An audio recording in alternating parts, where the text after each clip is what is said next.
ইকোনমিক্সের মেয়েরা, তোমরা যে অঙ্কটা করতে দিয়েছিলাম মোটামুটি অনেকেই পেরেছো, এবং একটা ছোট্ট কিন্তু ইম্পর্টেন্ট জিনিস যেটা লিখতে হবে শেষে, সেটা হচ্ছে তোমাদের আনসারটা দেখো 0.5 হয়েছিল, তার মানে 1 থেকে ছোট, সেটা ইডি লেস দ্যান 1 করে দেখাতে হবে।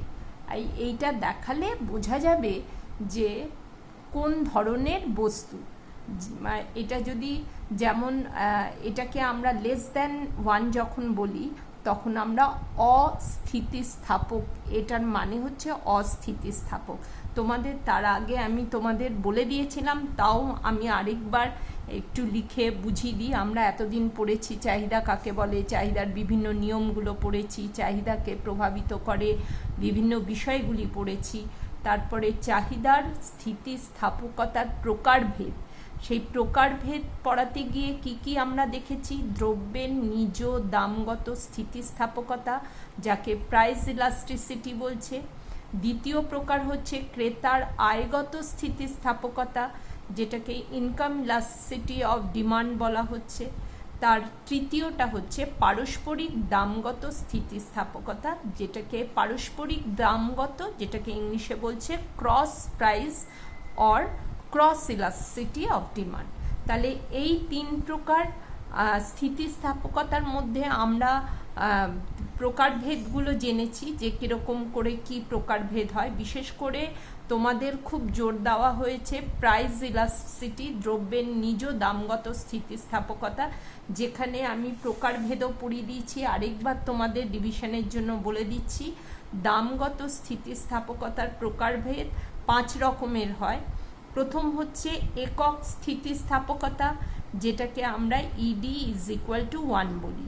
আর যখন এটা আমরা দেখাই যে এখানে চাহিদার পরিমাণ পরিমাপ করা হচ্ছে, এখানে দাম পরিমাপ করা হচ্ছে, তাহলে মোটামুটি দামের পরিবর্তন আর চাহিদার পরিবর্তন সমান, তখন এটাকে ইডি ইজ ইকুয়াল টু 1 বা একক স্থিতিস্থাপকতা বলা হচ্ছে। দ্বিতীয় প্রকারভেদ হচ্ছে এককের চেয়ে বেশি, বা এটাকে স্থিতিস্থাপক বলা হচ্ছে, অপেক্ষাকৃত স্থিতিস্থাপক, অর্থাৎ ইডি গ্রেটার দ্যান 1, যখন চাহিদার পরিবর্তনের হার দামের পরিবর্তনের হার থেকে বেশি হয়ে যায়। আর এটা কখন হয়, যেমন ধরো বিলাসবহুল দ্রব্যের সময়, যেমন মূল্যবান গহনা বা খুব দামি গাড়ি কেনার সময় এই স্থিতিস্থাপকতাটা বেশি প্রমাণিত হয়, কারণ একটু বেড়ে গেলে তার চাহিদা যেমন কমে যেতে পারে, আবার অল্প একটু কমে গেলে তার চাহিদা বেশি বেড়ে যেতে পারে। এটা বিলাসবহুল দ্রব্যের সময় হতে পারে। আবার হয় এককের চেয়ে কম, তার মানে ED less than 1। ED less than 1 মানে এটাকে আমরা অস্থিতিস্থাপক চাহিদা বলছি। সেইগুলো তোমাদের বলেছি যে ধরো দামের যতটা পরিবর্তন হচ্ছে তার থেকে কম পরিবর্তন হচ্ছে চাহিদার পরিবর্তন, অর্থাৎ দামের পরিবর্তনের প্রভাবটা চাহিদার ওপরে কম পড়ছে। যেমন একান্ত প্রয়োজনীয় দ্রব্যগুলি, যেমন চাল, ভোজ্য তেল, সেইগুলো অর্থাৎ খাদ্যদ্রব্য, যেগুলো খেয়ে মানুষ জীবন ধারণ করে, সেই রকম খাদ্যদ্রব্য হলে তার দাম বাড়ুক বা কমুক সেগুলো আমাদের কিনতেই হবে। তাই এরকম মানে বস্তুগুলোর চাহিদা অস্থিতিস্থাপক হয়। আরেকটা আছে সম্পূর্ণ অস্থিতিস্থাপক, যেগুলো আমরা কিন্তু আগেও পড়েছি, ইডি ইজ ইকুয়াল টু 0, অর্থাৎ দাম যাই বাড়ুক কিংবা কমুক যাই হোক না কেন, তার চাহিদার পরিমাণের ওপর কোনো রকম প্রভাব পড়বে না। এটা ভীষণ জরুরি জিনিসের ওপরে হতে পারে, যেমন নুন, জীবনদায়ী ওষুধ। আর এখন তোমরা আরও ভালো করে বুঝতে পারছো যে অভ্যাস বা নেশার দ্রব্য হলেও দাম যাই থাকুক না কেন এটা কাজ করবে, অর্থাৎ অস্থিতিস্থাপক। যেমন লকডাউনে তোমরা দেখতে পেয়েছো যে কীরকম মদের দোকানগুলো সামনে ভিড় করে লোকেরা মদ কিনছে, তার মানে কি এটা নেশার দ্রব্য, যাই দাম বাড়ুক কমুক সেটার চাহিদার পরিমাণে কোনো রকম প্রভাব পড়ছে না, তাই জন্য এটা ইডি ইজ ইকুয়াল টু 0 হচ্ছে। আর আরেকটা হচ্ছে সম্পূর্ণ স্থিতিস্থাপক, অর্থাৎ ইডি ইজগাল টু ইনফিনিটি, মানে যে কোনো দামে অসীম হতে পারে, তো এটাকে বলে সম্পূর্ণ স্থিতিস্থাপক। এটা আমি আরেকবার রিভিশন করিয়ে দিলাম, কারণ এগুলো জানা থাকলে তবে এই সিম্বলগুলো ব্যবহার করতে পারবে। আর এই 5টা আমি আলাদা আলাদা করে যেমন দেখাচ্ছি, একসঙ্গে মনে রাখবে যে কিভাবে আঁকতে হয়। এইটা প্রথমে একদম স্ট্রেট লাইন, যেটা ইডি ইজগাল টু 0, অর্থাৎ দামের পরিবর্তনের প্রভাবে চাহিদার কোনো রকম প্রভাব পড়ছে না। তারপরে এই রেখাটা একটু যদি বাঁকা করো তাহলে ওটা হবে ইডি লেস দ্যান 1, আরেকটু করলে ইডি ইকুয়াল টু 1, আরেকটু করলে ইডি গ্রেটার দ্যান 1, আর এই স্ট্রেট সমান্তরাল লাইন হলে এটা হয়ে যাবে ইডি হচ্ছে অসীম। তার মানে ওয়াই অ্যাক্সিসের সঙ্গে যখন আমরা কোনো ওয়াই অ্যাক্সিসের সঙ্গে সমান্তরাল লাইন পাবো তখন ওটা হবে ইডি ইজিক্যাল টু 1, আর এক্স অ্যাক্সিসের সঙ্গে যদি কোনো সমান্তরাল লাইন পাই তাহলে এটা হবে ইডি ইজিক্যাল টু ইনফিনিটি, অর্থাৎ অসীম। এইগুলো তোমাদের আগে পড়িয়ে দিয়েছি, আবার একবার রিভিশন করালাম এই জন্য যে তোমরা তাহলে আনসারের শেষে ইডি লেস দ্যান 1 না গ্রেটার দ্যান 1 না ইডি ইজিক্যাল টু সমান এই ধরতে পারবে। আচ্ছা, ওটা মোটামুটি আমরা যে পদ্ধতিটা পড়ালাম সেই পদ্ধতিতে যেগুলো তোমরা পড়েছো সেইগুলো হচ্ছে চাহিদার স্থিতিস্থাপকতার পরিমাপ করা আমি শিখিয়েছি, সেটা আনুপাতিক পরিমাপ পদ্ধতি বা পার্সেন্টেজ পদ্ধতি বলা হয়। এটা তোমাদেরকে দেখিয়েছি যেই পদ্ধতিতে তোমরা অঙ্কগুলো করলে। আচ্ছা, এরপরে আসছে ভোগ ব্যয় পদ্ধতি, এবং আরও এটা হচ্ছে চাহিদার স্থিতিস্থাপকতার পরিমাপ করার পদ্ধতি, কিন্তু আনুপাতিক পদ্ধতি, ভোগ ব্যয় পদ্ধতি এবং জ্যামিতিক পদ্ধতি। আনুপাতিক পদ্ধতি আমরা অলরেডি পড়েছি, ভোগ ব্যয় পদ্ধতিতে আমরা একটু এটা করে দেখে ফেলি। ভোগ ব্যয় পদ্ধতি এটাকে ইংলিশে বলা হয় কনজাম্পশন আউটলে মেথড। আচ্ছা, কনজাম্পশন আউটলে অর্থাৎ মোট ভোগ ব্যয়, আমি টিই দিয়ে এখানে যেগুলো ডিনোট করব সেগুলো হচ্ছে টোটাল এক্সপেন্ডিচারের শর্ট ফর্ম। তো আমরা এখানে কি হচ্ছে প্রাইসটাকে চাহিদার পরিমাপ, চাহিদার থেকেও রিলেট করছে ভোগ ব্যয়, মানে প্রাইসটা ভোগ ব্যয়ের সঙ্গে কিন্তু সম্পর্ক দেখাচ্ছে। যেমন পি ইজগাল টু ধরে নিয়েছি 5, তখন চাহিদার পরিমাপ হচ্ছে 6, তাহলে 5 গুণিত 6 হচ্ছে মোট আমার কি হচ্ছে এটা ভোগ ব্যয় 30। এবার প্রাইসটা যদি বেড়ে গিয়ে 6 হয় তাহলে চাহিদা রেখা, যেমন দাম বাড়লে চাহিদা কমে যায়, 6 থেকে 5 হলো, কিন্তু 5 6 30 থেকে যাচ্ছে।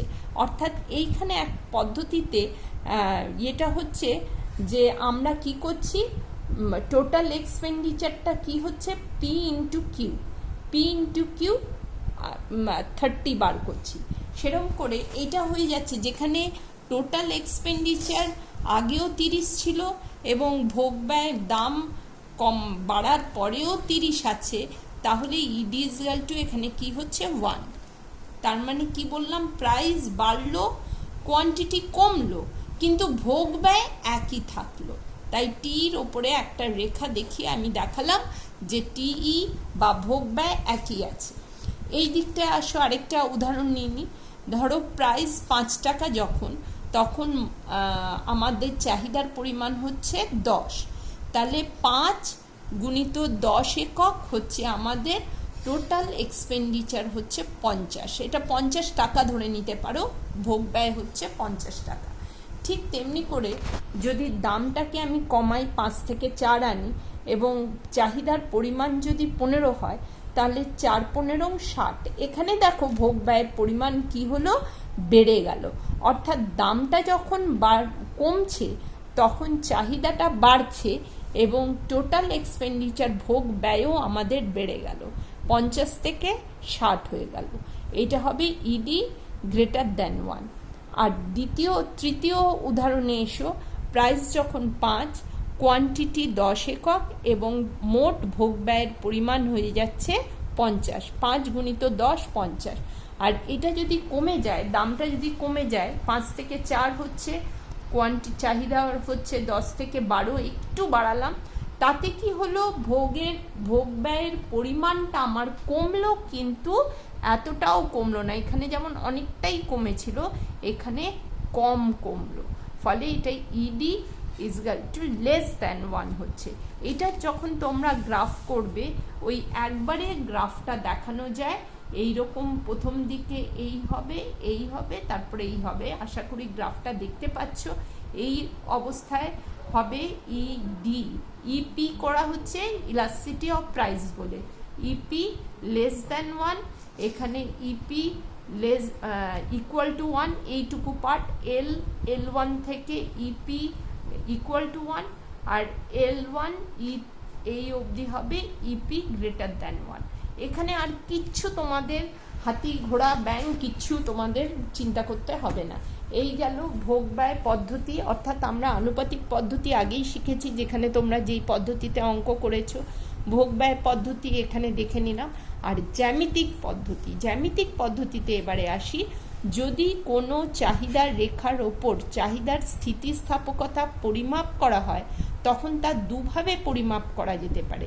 জ্যামিতিক পদ্ধতি, একটা জিনিস খেয়াল করো, আনুপাতিক পদ্ধতিতে আমাদের একটা ডেটা ছিল, দাম বলে দেওয়া হয়েছিল, চাহিদার পরিমাণ বলে দেওয়া হয়েছিল, তারপরে আমরা পূর্বের চাহিদা বা পরের চাহিদা ওই করে আনুপাতিক পদ্ধতি বার করেছি।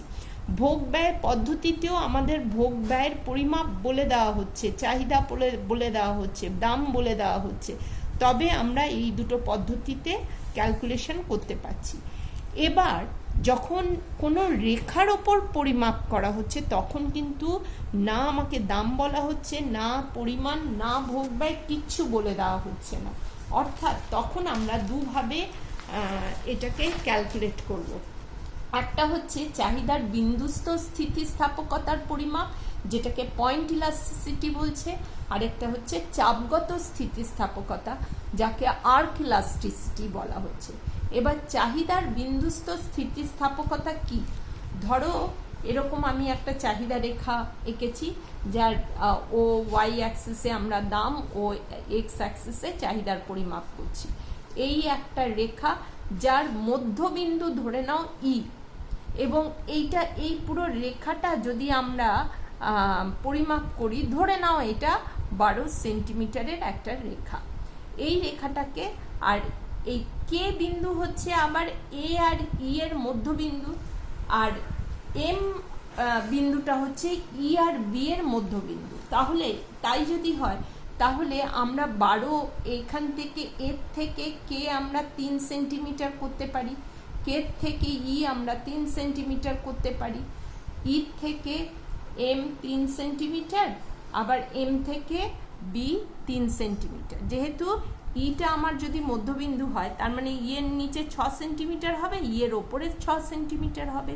এই হচ্ছে, যদি আমরা দেখে নিই, তাহলে আমাদের এই চাহিদা রেখা এবি চাহিদা রেখার ওপরে যে কোনো বিন্দুতে আমাদের বিন্দুস্থ স্থিতিস্থাপকতা পরিমাপ করতে আসতে পারে। ধরো এম বিন্দুতে আসতে পারে, ই বিন্দুতে আসতে পারে, কে বিন্দুতে আসতে পারে, এ বিন্দুতে আসতে পারে। এবার আমরা কি করব? এবার একটা ফর্মুলা বলি, যে বিন্দুতে বিন্দুস্থ স্থিতিস্থাপকতা পরিমাপ করতে হবে, সেই বিন্দু থেকে চাহিদা রেখা বরাবর কি হবে, স্থিতিস্থাপকতা হবে বিন্দুর নিচের অংশ আর বিন্দুর ওপরের অংশ।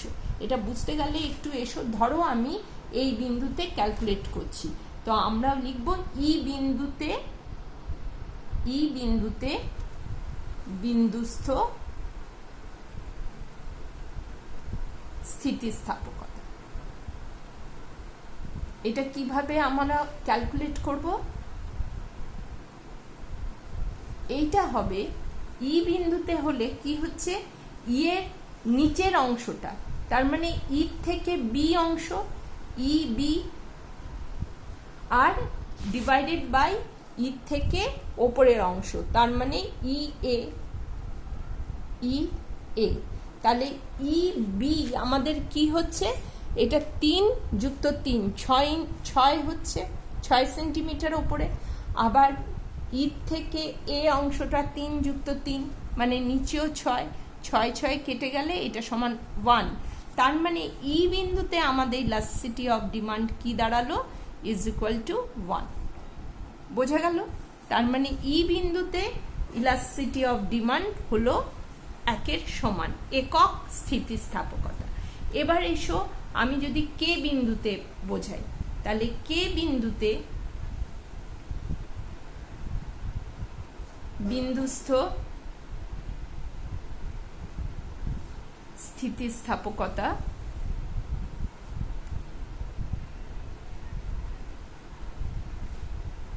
কি দাঁড়াবে? কে বিন্দুতে তোমরা বলো কে বি মানে নিচু অংশটা, কে বি চাহিদা রেখার নিচের অংশ যেই বিন্দুতে করছি আমরা, কে বিন্দুতে স্থিতিস্থাপকতা পরিমাপ করছি, তার মানে কে থেকে নিচু অংশটা কে বি, আর কে এ ওপরের অংশ কে এ। তাহলে কে বি আমাদের কি দেখছি, 3 যুক্ত 3 6, 3 9। তার মানে কে বি হচ্ছে 9 আর কে এ হচ্ছে আমাদের 3। তার মানে এটা 3 সেন্টিমিটার হচ্ছে। তার মানে কি ইডি গ্রেটার দেন 1 থেকে বেশি হয়ে যাচ্ছে। তাহলে কে বিন্দুতে আমাদের কি হচ্ছে, ইডি 1 থেকে বেশি। এবারে এসো এম বিন্দুতে আমরা দেখছি। এম বিন্দুতে বিন্দুস্থ, আমি অত লিখছি না, বিন্দুস্থ স্থিতিস্থাপকতা তাহলে তোমরা জানো কি হবে। এম বিন্দুতে লোয়ার পোর্শনটা কোনটা, এম বি ডিভাইডেড বাই আপার পোর্শনটা কোনটা, এম এ বা এম যাই লেখো। এম বি হচ্ছে 3 সেন্টিমিটার আর এম এ হচ্ছে 9। তার মানে কি হচ্ছে 1-এর 3। 1-এর 3 হলে তোমরা জানো এটা 1 থেকে ছোট হয়ে যাচ্ছে। তার মানে এই বিন্দুতে কি হচ্ছে, ইডি লেস দ্যান 1। তাহলে ইডি লেস দ্যান 1 হয়ে যাচ্ছে। এবার বি বিন্দুতে আমরা কি দেখব, বি বিন্দুতে বিন্দুস্থ স্থিতিস্থাপকতা। এবার বি বিন্দুতে স্থিতিস্থাপকতা কি হবে, যে লোয়ার পার্ট যখন হচ্ছে তখন আমার বি মানে আপার পার্টটা এ বি, আপার পার্টটা হচ্ছে এ বি আর লোয়ার পার্টটা শুধু বি, তাই তো? তার মানে এ বি হচ্ছে আমার 12 সেন্টিমিটার আর বি হচ্ছে আমার 0। তার মানে এটা কি হয়ে যাচ্ছে, কোনো কিছু 0 দিয়ে ভাগ করলে এটা 0। তার মানে কি হচ্ছে, ইডি ইজ ইকুয়াল টু 0।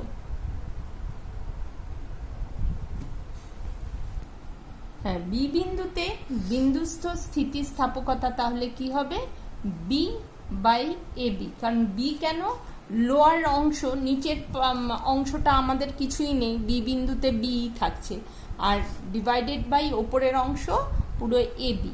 তাহলে বি বিন্দুতে 0/12, তার মানে কি 0কে দিয়ে ভাগ করছি, তার মানে 0। তার মানে ইডি ইজ ইকুয়াল টু 0 হয়ে যাচ্ছে। তার মানে এই বি বিন্দুতে আমার কি দাঁড়াবে, ইডি ইজ ইকুয়াল টু 0। আচ্ছা, এখানে তো আমার আর জায়গা নেই, আমি তাহলে এ বিন্দুতে চলে আসি। তাহলে এ বিন্দুতে কি দাঁড়াচ্ছে, এ বিন্দুতে নিচের অংশটা হয়ে যাচ্ছে আমার এ বি, তাই তো? নিচের অংশটা এ বি এবং ওপরের অংশটা বি। এই এ বিন্দুতে আমি স্থিতিস্থাপকতা করছি, তাহলে এর নিচের অংশটা পুরো এ বি আসবে এবং ওপরের অংশ এ। এটা নিচের অংশ ডিভাইডেড বাই ওপরের অংশ। তাহলে এ বি আমার কত হচ্ছে, 12 সেন্টিমিটার ছিল, আর এ মানে এখানে 0। তাহলে এটা কোনো কিছু 0 দিয়ে ভাগ করলে ওটা কি হয়ে যায়, অসীম। তার মানে এখানে ইডি ইজ ইকুয়াল টু কি হয়ে যাচ্ছে, ইনফিনিটি। এখানে ED is equal to infinity. তাহলে এই হচ্ছে বিন্দুস্থ স্থিতিস্থাপকতার পরিমাপ। আজ এখানে থাকুক। চাপগত স্থিতিস্থাপকতা আমি পরের বার বোঝাবো।